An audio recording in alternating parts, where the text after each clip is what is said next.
반갑습니다. 저는 심리 건축 전문가이자 심리학자 김동철입니다. 반갑습니다.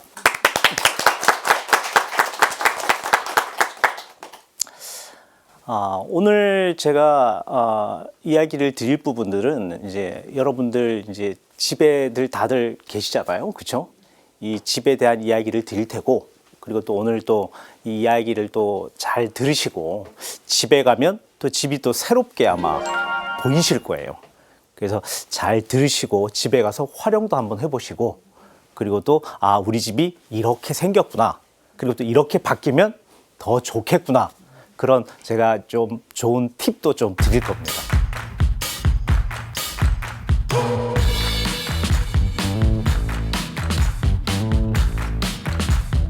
네, 심리 건축이란 도대체 뭔지 모르겠네요. 그렇죠. 네. 어르신들도 처음 들어보셨죠? 네. 심리라고 하는 건 사람의 마음, 네. 그렇죠? 그런 의미가 있죠, 그렇죠? 건축은 우리가 잘 알다시피 집도 있고 네. 건축물도 있고 뭐 이런 것들이잖아요, 그렇죠? 그러니까 사람의 마음과 집을 붙여놓은 거예요. 예전에 우리가 살 때 아주 옛날로 돌아가면 인간이 살 때 어디서 살았어요? 동굴 같은 데 살았죠. 네. 자, 원래의 집이라고 하는 곳이 안전을 위해서 만들어진 안전 가옥이라고 하는 마음을 갖고 살았습니다. 그 당시에는 이제 뭐 동물들도 많고, 그렇죠? 우리가 막 이렇게 피해를 받을 수 있잖아요. 네. 그래서 그런 데를 찾아가는 곳이 집이었습니다. 자, 그 다음부터는 어떤 걸로 이제 집의 형태가 됐냐면, 사람들이 많이 모여 살기 시작을 하면서부터 난 힘이 세, 난 돈이 많아, 이러니까 뭔가에 이제 잘났어라고 하는 의식으로 집을 크게 짓거나 이제 뭐 폼내려고 짓는 형식이 집의 구조가 됐었습니다. 그래서 작은 집에 사는 사람들은 소장농처럼 남의 밭 이렇게 얻어다가 농사 짓는 사람이고, 대지주라 그래서 집을 크게 지었었잖아요, 그렇죠? 지위, 그러니까 높고 낮음에 지위 때문에 만들어진 형태들이 또 집이라고 저희들이 봤었습니다. 자, 세 번째는 뭐가 있냐면 요즘의 집 같은 것이죠. 내가 좀 마음이 좀 편했으면 좋겠어, 좀 편리했으면 좋겠어, 그리고 또 도심과 가까웠으면 좋겠어. 그리고 요즘 어르신들이 그러죠. 자녀 집하고 좀 가까웠으면 좋겠어. 맞아요. 근데 요즘 자녀들은 어떤 생각이 있어요? 좀 멀었으면 좋겠어 라고 생각을 할 수는 있지만, 그래도 부모님들 마음은 네. 가까이 있으면 좋겠어 라고 하는 생각들이 있죠. 자, 이런 것들이 집이었습니다.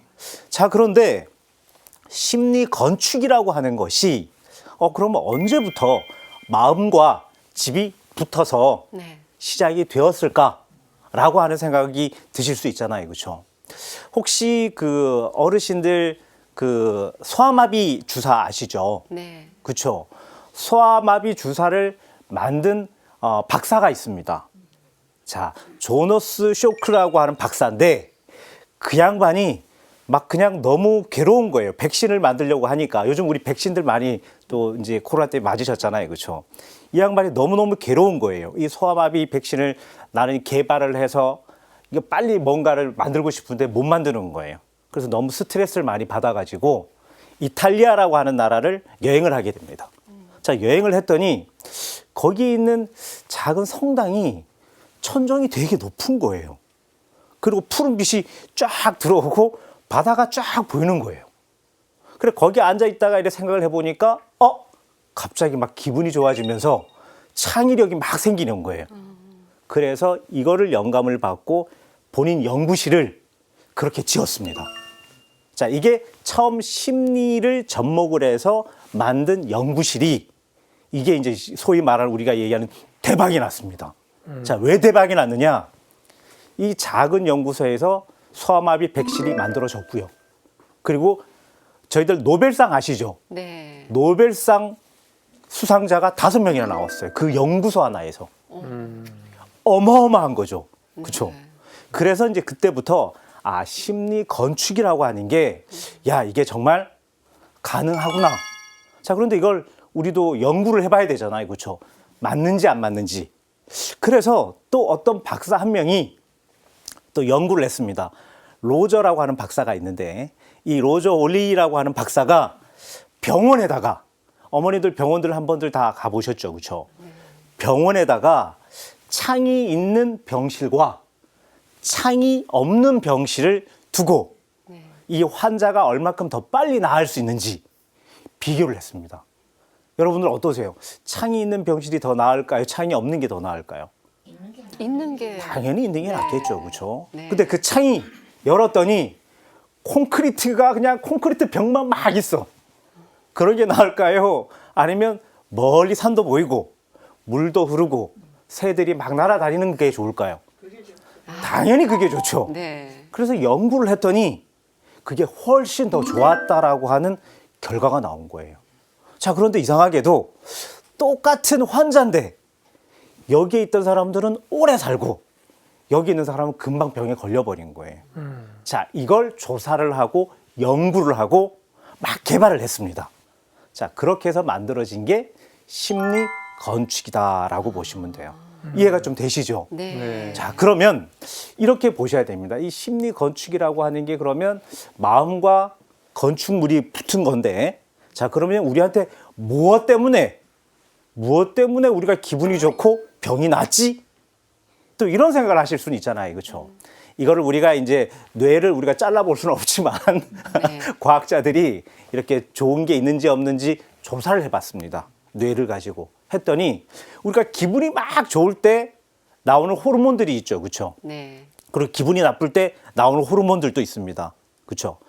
이 심리 건축을 해서 정말 좋은 데 살게 해보니까 정말 기분 좋은 세로토닌이라고 하는 성분들이 막 나오더라고요. 그래서 결과적으로 나는 운동을 안 해도 보고 듣고 느끼고 이걸로 오래 살 수 있더라. 병도 없어질 수 있더라가 하나의 심리 건축의 시작이다. 이렇게 보시면 될 겁니다. 우리 집에 있는 어떤 공간들의 배치를 조금 바꾸거나 뭔가 변경을 함으로써 나의 우울한 기분도 좀 이렇게 좋아지게 되고 나의 어떤 답답한 상황도 좀 이렇게 뭔가 해소될 수 있는 그런 가능성이 있는 건가요, 선생님? 야, 뭐 너무 잘 강의를 하셔서 네. 또 그런지 모르겠지만 저희가 그 강의를 듣고 있거든요. 그러시구나. 네. 정말 이렇게 정말 좋은 얘기 그리고 또 정말 의미 있는 얘기를 해주셨습니다. 지금 이제 첫 번째 질문 같은 경우에는 사실은 집에 어떤 구조물들을 좀 바꾸거나 가구죠. 가구를 이렇게 바꾸면 기분이 좋을까요? 당연히 좋겠죠. 어르신들은 어떠세요? 집에 계속 그대로 고정적으로 딱 붙어 있는 것보다 네. 살짝 바꾸니까 기분이 조금 달라지시죠. 그렇죠? 그렇죠. 자, 그런데 우리 어르신들이 조심하셔야 되는 것들은 뭐냐면 굳이 가구를 옮기시지 않으셔도 탁자법만 바꿔도 네. 기분이 바뀌어집니다. 네. 네. 그래서 사실은 저희 어머니가 지금 이제 70대 중반을 조금 넘으셨고 아버지가 80대 중반 정도세요. 그래서 제가 어머니한테 어떤 얘기를 드리냐면 커튼 있죠. 네. 커튼을 2개 정도로 해서 6개월에 한 번씩만 바꿔주셔도 네. 어머니가 기분이 좋아지실 거예요 라는 얘기를 했었어요. 네. 그리고 저희들이 조금만 더 신경 쓰면 되는 것인데 봄일 때는 노란색 꽃 막 이렇게 예쁜 거 있는 것들 네. 깔고 네. 그리고 겨울에는 또 약간 이제 좀 자연에 대한 것들이 없으니까 네. 녹색 쪽 계열들을 또 깔고 네.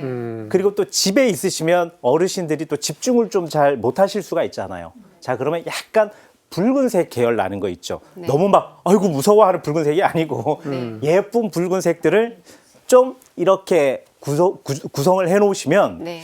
기분도 좋아지시고 집중력도 좋아지시고 네. 치매에도 살짝 예방이 됩니다. 자, 그래서 이게 상당히 재밌는 게 지금 예쁜 빨간색 옷 입으셨잖아요. 네. 배아순 어머니. 이 빨간색이 집중력을 돕기 때문에 실제로 색채 심리에서는 치매 예방도 됩니다. 그래서 우리가 모르게 우리가 이제 본능적으로 붉은색을 막 찾잖아요. 네. 어머니들 예쁜 옷 붉은색을 막 네. 찾잖아요. 네. 그 의미가 다 있습니다. 뇌공학적으로 네. 당신은 지금 집중력이 좀 떨어지고 기분이 조금 별로 좋지 않으니까 네. 빨간색을 입어. 네. 이런 마음들을 계속 갖게 한다는 얘기입니다. 제가 이런 얘기들을 왜 이런 얘기를 드리냐면 심리 건축이라든지 심리학은 기본적으로 생명학, 그러니까 생명공학에 관계된 것들이 있습니다. 그리고 뇌공학적인 것들도 연계가 돼 있어요. 그러니까 뇌공학이라고 하면 되게 어렵게 받아들일 수 있는데 우리 머리 뇌 있죠. 네. 뇌가 우리가 생각하는 거랑 그리고 실제로 내가 움직이는 거랑은 좀 다르게 놉니다.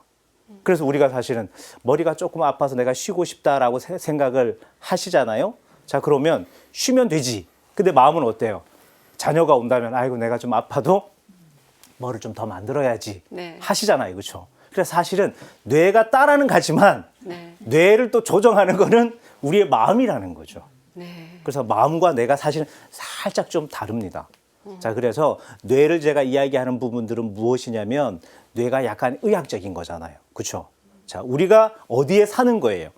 집에 사는 거죠. 네. 집에 사는데 집이 의학적이어야 된다는 거예요. 그래야 나와 집이 뭔가 이렇게 교감이 생기기 때문에 내가 하는 행동에 대해서도 집이 반응을 하거든요. 아까 얘기했던 것처럼 테이블보도 시커멓고 그리고 또 가구도 시커매. 그럼 내가 집에 들어갈 때 어떤 마음이 들까요? 우울한 마음이 들어.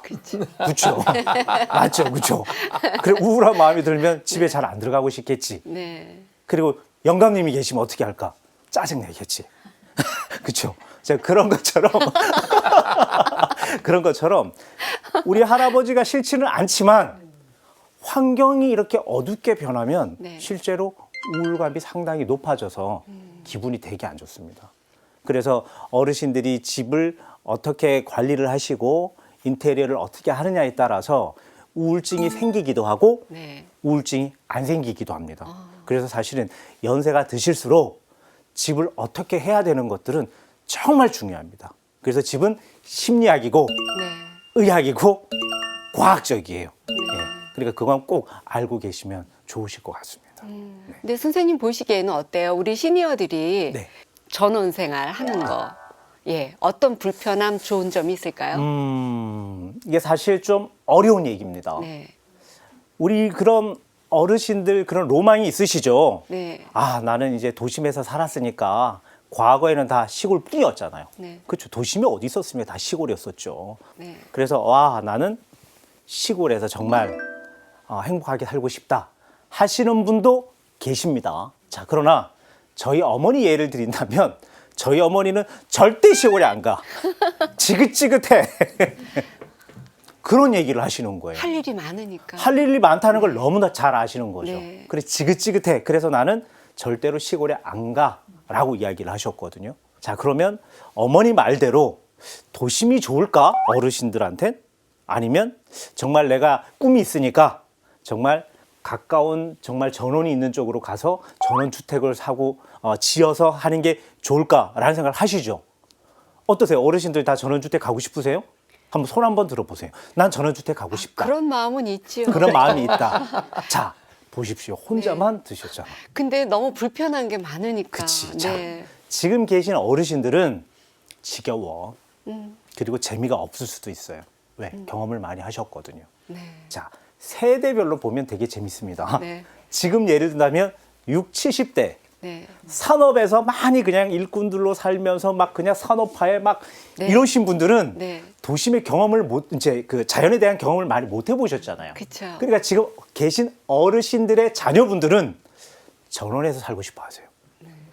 자, 그런데 지금 배하순 어머님 같으신 연세에서는 아이고, 그 초가집, 기와집, 뭐 다 보고, 굳이 내가 살 수 있을까?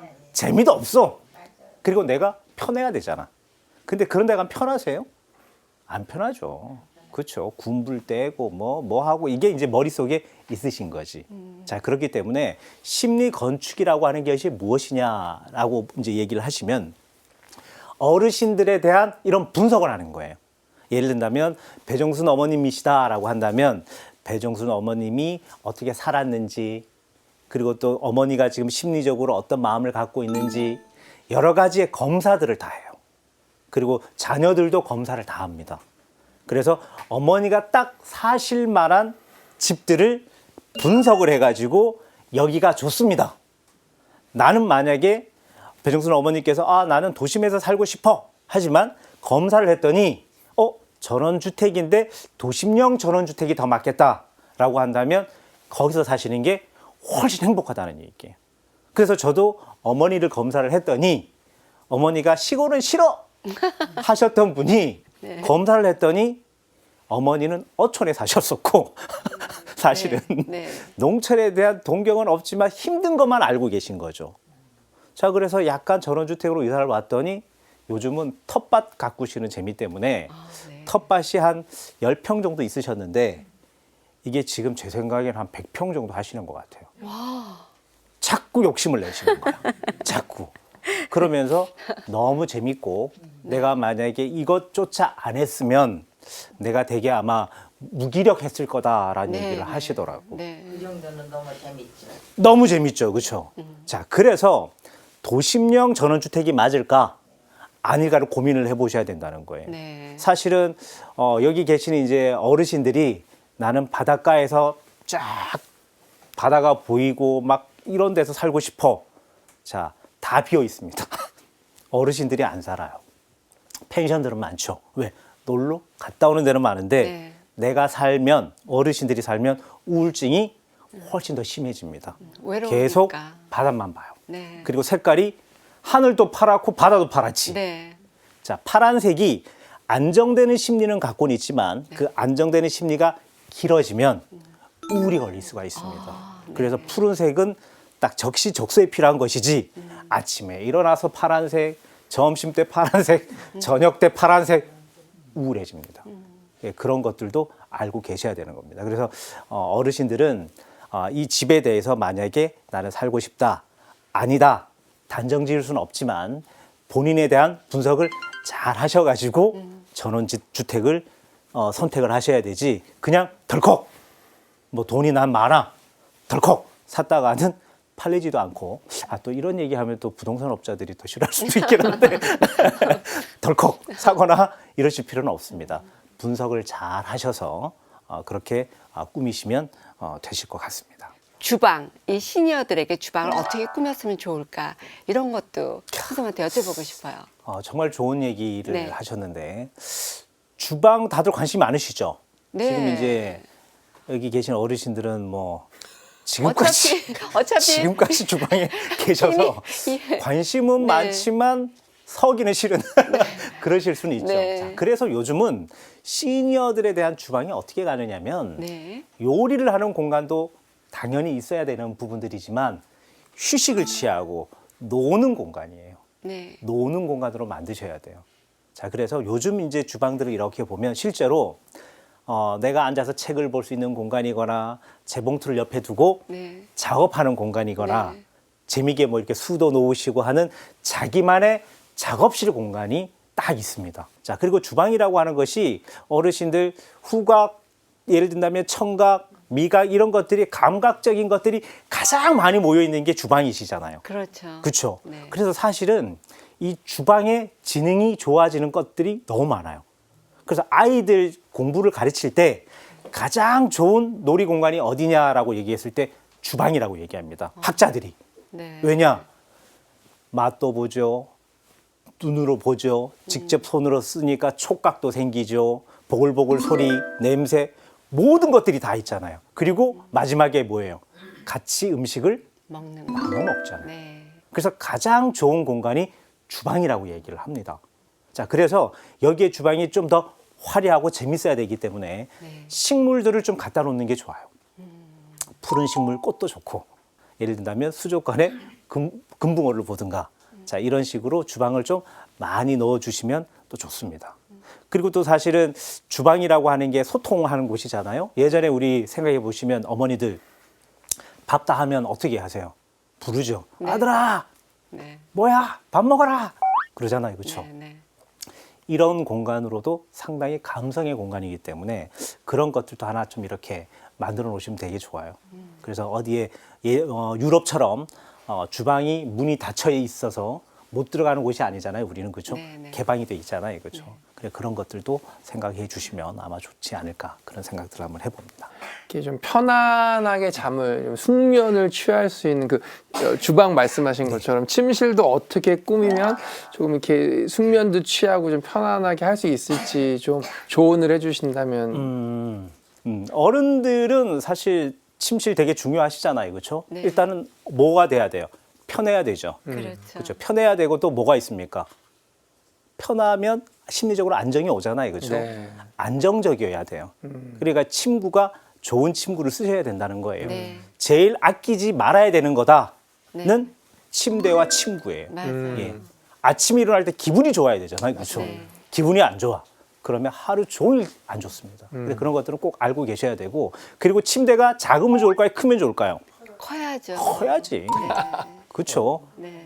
옆에 그러면 배우자가 있으면 좋을까요? 없을까요? 있어야죠. 그럼 있으면 좋다 하시는 분. 아이고, 안 계셔. 안 계시면 제가 소개시켜 드릴게요. 자, 제가 우스갯소리를 했지만 배우자가 있건 없건 사실 넓어야 되고요. 그리고 사실은 배우자가 만약에 없으시다라고 한다면 시니어들은 사실 잠잠에 있어서 수면을 함에 있어서 사실 옆에 뭔가가 있으면 좋습니다. 실제로 시니어들에게는 큰 베개 같은 거 있잖아요, 그렇죠? 네네. 뭔가 안정감이 될 수 있도록 옆에 있는 게 훨씬 더 좋습니다. 그래 너무 휑하니 놔두실 필요는 절대 없습니다. 침대에는 조금 복잡해도 상관없어요. 안고 자시고 막 하셔도 충분히 괜찮습니다. 꼭 그렇게 하셔야 될 것 같고요. 그리고 침대 옆에 창이 있으면 좋다, 없으면 좋다. 창이 있으면 좋다 하시는 분 계세요? 창이 있으면 좋다. 당연히 좋습니다. 창이 있으면. 자, 그런데 요즘 집들을 보면 안방이라 그래서 창이 너무 커요. 창이 너무 커요. 자, 이 창이 너무 큰 것도 문제가 됩니다. 자, 왜냐? 창이 크니까 문을 열 때 채광이, 예를 든다면 채광이 너무 많이 들어오거나 네. 통풍을 할 때 문을 열어야 되는데 바람이 너무 많이 들어오거나 자, 이게 문제가 돼버립니다. 자, 그래서 무조건 창을 내시되 2개의 창을 내셔서 하나는 환풍창을 따로 만드셔야 돼요. 예. 그리고 정말 통창이지만 여름에는 그 유리라고 하는 게 어머니들 아시겠지만 유리가 너무 뜨거워져요. 네. 그래서 방이 금방 뜨거워져요. 그래서 겨울이면 또 이 유리가 너무 차워져서 방이 금방 식어버려요. 그래서 어른들이 계시는 방은 너무 큰 창은 필요 없습니다. 좀 작은 창을 가지고 있으시고 대신 조명을 좀 변화를 시켜주시면 아마 잠자리에 무리가 없으실 것 같고, 그리고 또 요즘은 침실 위에 바로 TV가 있는 경우들이 되게 많죠. 자, 시니어들은 침대에 TV를 두시면 안 돼요. 예. 항상 수면에 대해서 뭔가 숙면을 하셔야 좋은데 숙면에 방해가 되기 때문에 좀 불편하시더라도 TV는 거실에 두시고 수면은 침실에서 하시고 수면에 방해가 되는 것들이 없는 게 좋아요. 그런데 이제 심심하시니까 누워서 계속 TV 보시고 뭐 이제 이러시는데 결국은 습관에 대한 문제가 생겨서 결국 관절에 대한 문제도 생기고 우울도 훨씬 더 많아진다, 이렇게 생각하시면 될 것 같습니다.